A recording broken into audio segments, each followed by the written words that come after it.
আসসালামু আলাইকুম। Welcome to Urmi's kitchen. সবাই কেমন আছেন? নিশ্চয়ই ভালো আছেন। আল্লাহর রহমতে আমরাও ভালো আছি। আজ রান্না করব মাটির পাতিলে। মাটির পাতিলে রান্না করা খাবার কিন্তু খেতে খুব ভালো লাগে আর রান্না করতেও খুব ভালো লাগে। এখন রেসিপিটা শেয়ার করব। এখানে নিয়েছি বেলে মাছ। বেলে মাছ ছোটো ছোটো বেলে মাছ নিয়েছি। বেলে মাছকে আমি কেটে ধুয়ে পরিষ্কার করে নিয়েছি। আর এখন একটা জাঁকিতে নিয়েছি পানি ঝরানোর জন্য। আর দেখুন কত সুন্দর হয়েছে মাছগুলি। এখন রান্না করব। এই মাটির পাতিলে রান্না করব।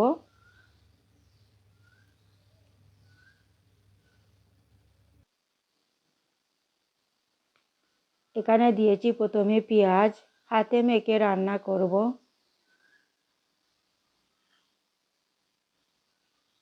আর দিয়েছি কাঁচামরিচ।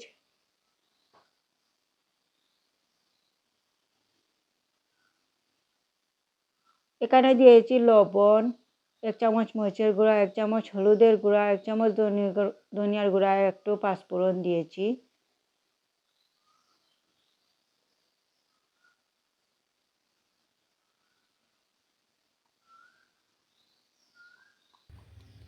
আর দিয়েছি এখানে পরিমাণ মতো তেল।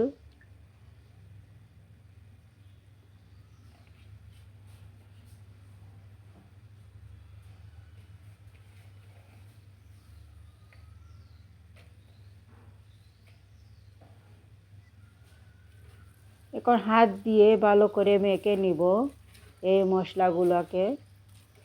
হাত দিয়ে মেখে নিলে আসলে খেতে খুব ভালো লাগে।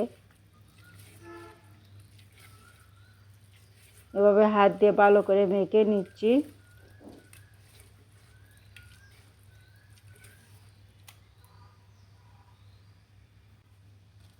এখন মাছগুলি দিয়ে দিচ্ছি।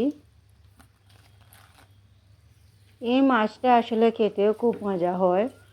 মাছ দিয়ে আবার আমি হাত দিয়ে ভালো করে মেখে নিচ্ছি। আসলে শুনেছি যত মেখে নেওয়া যায় হাত দিয়ে তত স্বাদটা আরও বেড়ে যায়।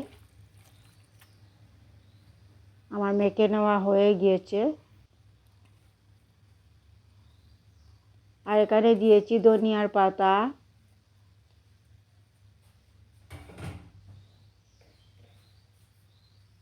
আর এখানে দিয়েছি আমার ফলানো বিলেতি ধনিয়ার পাতা।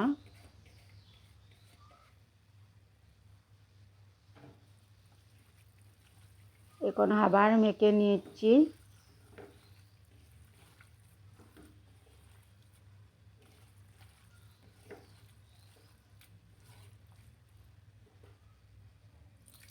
এখন পানি দিয়ে দিচ্ছি। পানি দিয়ে আবার নেড়ে চেড়ে দিচ্ছি হাত দিয়ে।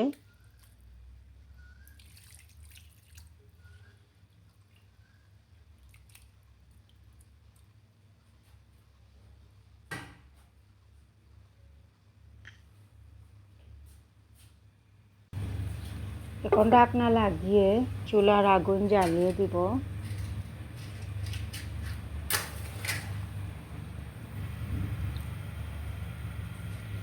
চুলার আগুনটা জ্বালিয়ে দিয়েছি।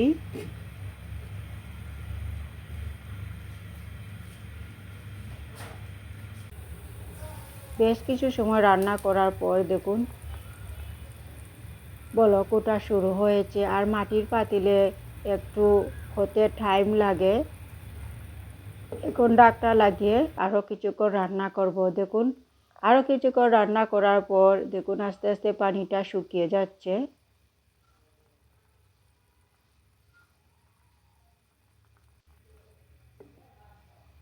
এখন ঢাকনা লাগিয়ে আরও কিছুক্ষণ রান্না করব। দেখুন আরও কিছুক্ষণ রান্না করে আমি এখন চুলাটা অফ করে নিব।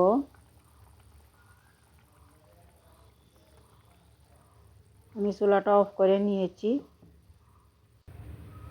দেখুন চুলাটা অফ করে নেওয়ার পর কিছুক্ষণ রেখে ঠান্ডা হয়ে গিয়েছে।